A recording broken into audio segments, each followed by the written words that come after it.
This is KTVO's Good Morning Heartland.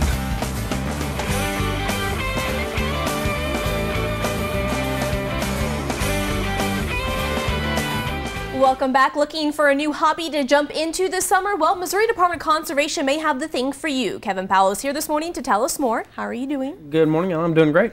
Great. So, is there some sort of hunting that is available that isn't during the hottest part of the day? Well, you know, we've been looking for a little break from the heat, so today is the opening for frog season. Okay. So it'll open tonight at sunset. Okay. I think locally that's 8:44, I think. Okay, all right. Now, you just said locally, so sunsets might actually differ depending on where you're at, right? Sure, you'll need to add or subtract time as you move east and west. Okay. From I think if you look in our code books, most of those timetables are set for Jefferson City. Okay.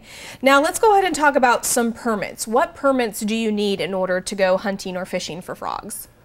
Well, there's several, but the most commonly used are the hunting and fishing permits. Okay. And then, of course, which one you choose to use will be dictated by your method. Okay.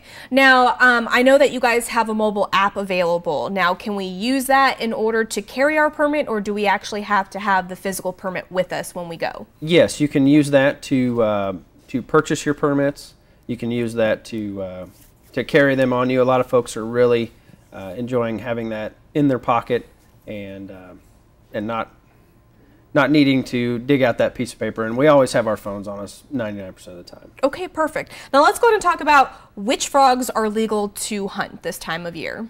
Okay, so we have the green frog, and we also have the bullfrog, and it's in a spotlight. It's pretty hard to tell which ones that you have. They look very, very similar, and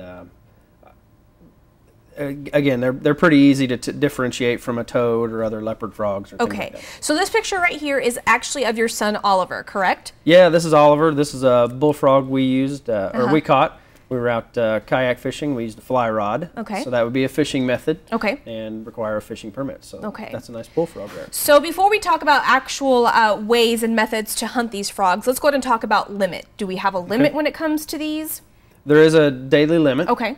And so that daily limit is 8. Okay. And then your possession limit is 16.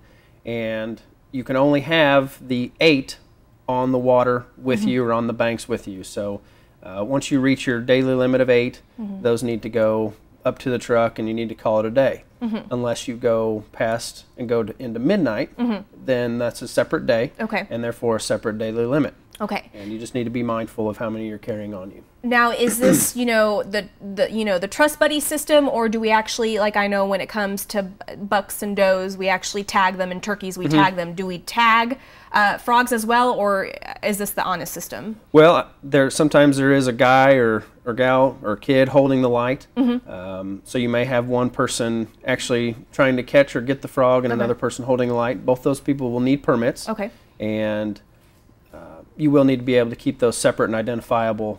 Okay. Just like fish. So mine are mine and yours are yours. Okay, perfect. Now really quickly, let's go ahead and talk about hunting methods. What can we use and what can't we use? Sure. This is a variety of methods. Again, like I said, you'll need a good light if you want to go at night. Daytime is easy too, but as simple as a hand net. If you wanted to use your bow fishing equipment, you could also use a bow and arrow. A BB gun or a .22 would be a hunting method. And also just a pole and line fishing method. Those are all very effective on getting some frogs. Perfect. And you also mentioned during commercial break to me that in your guys' monthly conservation magazine that there's actually an article here about frog hunting, correct? That's right. It's a great article in this month's Conservationist about bow frogging. Okay. And it is a fun method. It's, for those archers out there that are waiting for September to come. It's a great chance to get your bow archery stuff out and put a sneak on a bullfrog. All right, perfect. So what we'll do is we'll post everything on our website at ktvo.com. We'll link up information with the Missouri Department of Conservation, so if you have any questions or concerns, again, thank you so much, Kevin, for coming on. Thanks a lot. And we'll be right back.